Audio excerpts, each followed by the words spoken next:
So we're starting a new week, obviously, and the new week takes us into a new parasha of Behaloischa. Very often, if you pay attention, the Alter Rebbe said, Midarf leben mit der Zeit, which means that we have to live with the times. So if you pay attention, the Alter Rebbe said living with the times means that you live with the parasha of the week. And if you pay attention to what the parasha of the week is talking about, it's incredible how often the message of the parasha is very relevant to current affairs. In this particular case, Behaloischa Saneros, it's the instruction right at the beginning of the parasha, is ostensibly just an instruction to Aaron the Kohen Gadol, the high priest, that he had the job to light the menorah first in the Mishkan, in the desert, and then later on it would be the job of the Kohen to light the menorah in the Beis Hamikdash in Jerusalem. So ostensibly that's what it is. Very simple. Simple instruction, light the menorah. Okay? That's what it would seem to be. However, when you look at Rashi says something that seems like a technical detail, but Chassidus develops it into an entire theme.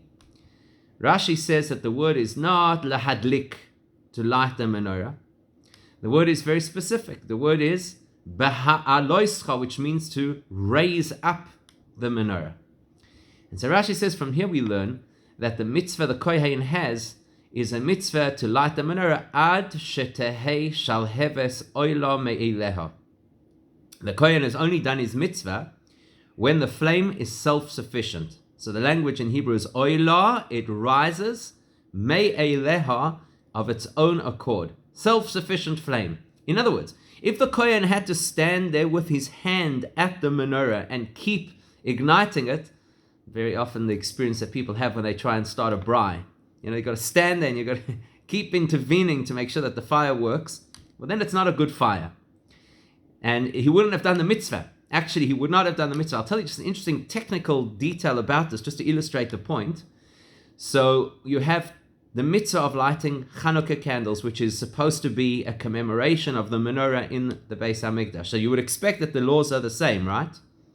When it comes to lighting the menorah on Chanukah, all the opinions concur, hadlaka oisa mitzvah, which means that the act of igniting the menorah, that is the mitzvah. So if theoretically you lit the menorah in one place, and then you picked it up and you transported it somewhere else, so now you haven't done the mitzvah because hadlaka, the lighting, did the mitzvah. So if you lit in the wrong place, and then you moved the menorah to the right place, you've missed the boat because the mitzvah is at the time that you light it. On the other hand, when it comes to the menorah, the Rambam says that technically the Kohen could go inside the Beis HaMikdash, bring the menorah outside, where a Zar, a non-Kohen, would light the menorah, and then the Kohen could take the menorah back inside the Beis HaMikdash. So that tells us that in the case of the menorah of the Beis HaMikdash, it's not the hadlaka, it's not the lighting that does the mitzvah. So what is the mitzvah? That the lamp, or the 7 lamps of the menorah, should burn. You see the difference? Sounds like a technical difference. So the mitzvah is not that I, the Kohen, should light the menorah. The mitzvah is that the menorah should burn, the wick should burn, the oil should burn. That's the mitzvah. Behaloischa es haneros. Your job is to get the candles to a point that they burn. So how, what do we learn from this? Like I said, Chassidus develops a very interesting and complex perspective from this about what it's actually teaching us. The menorah is a symbol for the Jewish people. In fact, we're going to see that in the Haftarah. There's the Haftarah that depicts the Jewish people as one golden menorah with 7 branches, because as we know, there are different kinds of Jews. So those are the 7 branches.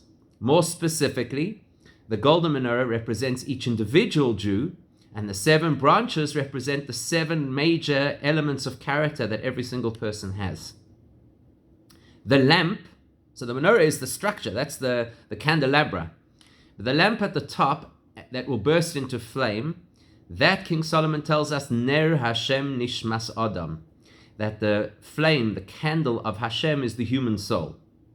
So that's the neshama. What's the goal of the story of lighting the menorah? Is it's supposed to symbolize for us that every single one of us has to ignite our own souls, so that our own souls should radiate to such an extent that the whole menorah now has a purpose.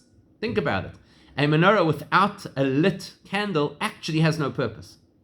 So the menorah represents the personality, the menorah represents the human body, the menorah represents the area around which is illuminated. None of it has any value until such time as my neshama is a light. Now, how do you ignite your neshama? That's a good question, right? How do you ignite your neshama? If we could bottle this, I think it would make a lot of money. How do you ignite your neshama? Well, the average person will tell you, I need to be inspired. It's a very common phrase that people use. I need Rabbi, I need some inspiration in my life. And it's true. There has to be somebody to light the menorah. A menorah cannot spontaneously combust. So someone's got to light the menorah. That's for sure. But here's where the big debate comes in. Big debate. Whose job is it to ensure that the menorah shines? Is it the job of the Kohen who ignites the menorah at the beginning?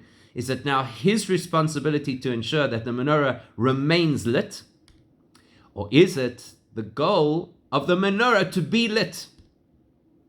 That's why the Torah tells us that the mitzvah over here is to have such an impact as the Kohen, the one who ignites the menorah, to have such an impact on the menorah that the menorah now shines of its own accord. Okay, that's the goal. So every one of us in our lives, we have a Kohen in our lives. In fact, there's even an expression that says that Hashem is compared to a Kohen. So maybe it's Hashem who inspires us. After all, he's the one who gives us the neshama, etc. So it's very common for people to say, it's your job. You got me started.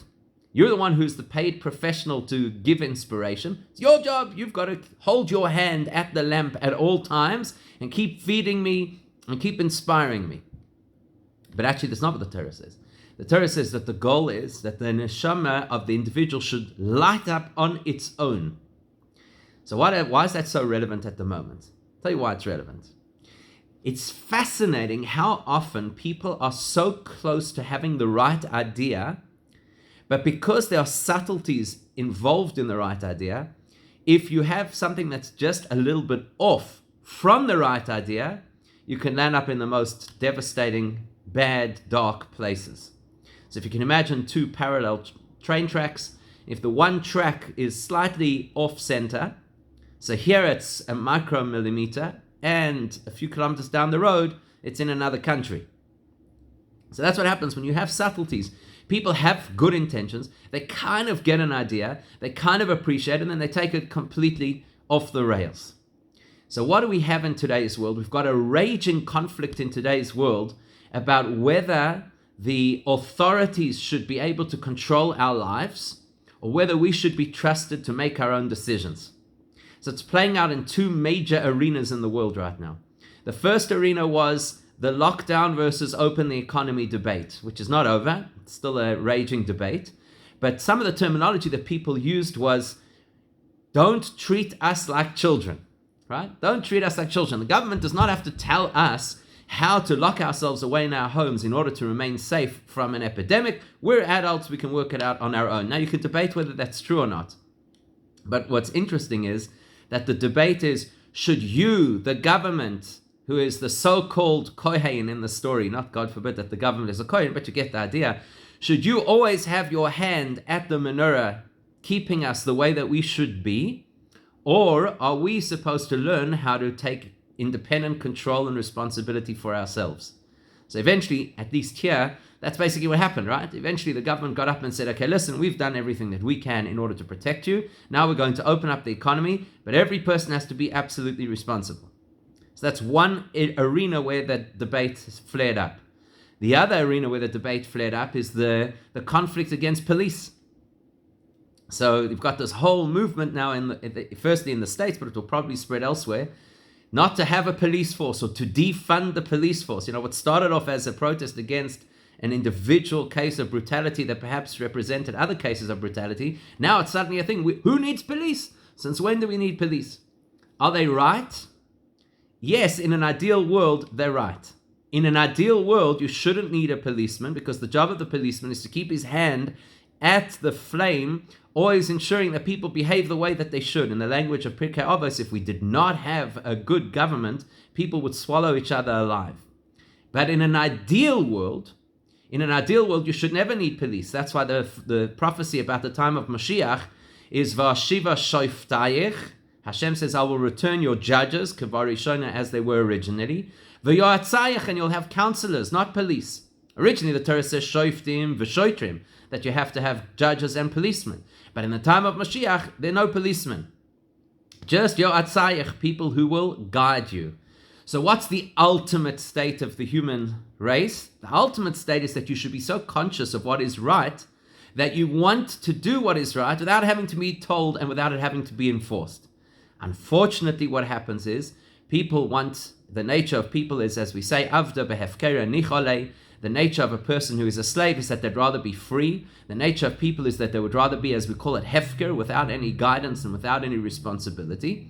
So therefore, what you have is people jump onto the bandwagon of what is conceptually a good idea. A society in its ideal state should not require others to tell me how to behave. I should be oila me'eleha. I should have my own guiding light. I should be so inspired and so centered and so anchored in values that I know how to behave. As the Rebbe always said, if we would have good education, that children would grow up with a compelling knowledge that there is an eye that sees and an ear that hears, we wouldn't need police in order to keep people in line. But unfortunately, without that kind of education and without bringing people to shine of their own accord, well then unfortunately you can't leave people to their own devices, because then you have, as the Pirkei Avos says, Ish Yisrael Chaim Belo'oi, people will swallow each other alive. So what we need to do is to try our best to educate everybody, particularly young people, to have the right kind of values, so that even in a situation where you're upset about something, you know that no matter how high the emotions run, I am not entitled to do things that might be aggressive or damaging, because there's a God, there's a balabayis, there's somebody in charge who I'm responsible to, and that's olam me'eleha. Nobody told me and had to enforce me. I know that I know it in my bones. That would be an ideal world.